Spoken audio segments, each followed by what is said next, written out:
मानव समाचार, मानवता के हक में। आदाब, मैं हूं इमरान राशिद और आप देख रहे हैं मानव समाचार। इस वक्त यूपी से एक बड़ी और ब्रेकिंग न्यूज सामने आ रही है।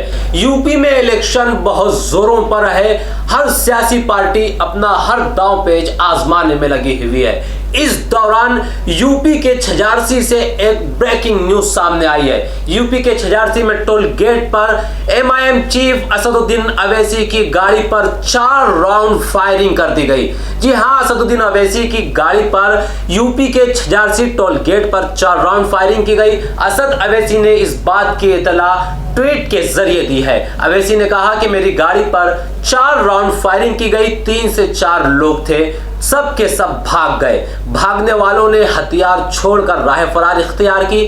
असद अवैसी ने कहा कि मैं महफूज हूं, मैं अपनी गाड़ी से उतरकर दूसरी गाड़ी में मुंतकिल हो गया हूं। अलबत्ता ये न्यूज यूपी के झंझारसी से सामने आई है, जिसकी इत्तला असद अवैसी ने खुद अपने ट्वीट के जरिए दी है।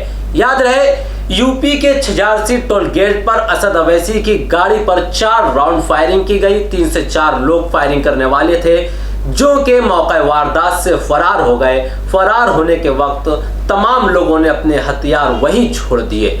आप देख सकते हैं असद अवैसी की गाड़ियों पर गोलियों के निशाना साफ तौर से नजर आ रहे हैं। अलबत्ता इस मामले में, इस हादसे में किसी को भी कोई चोट नहीं आई है। असद अवैसी भी पूरी तरह से महफूज हैं और वो दूसरी गाड़ी में बैठकर अपने चुनावी रैली और प्रचार के तरफ रवाना हो गए हैं।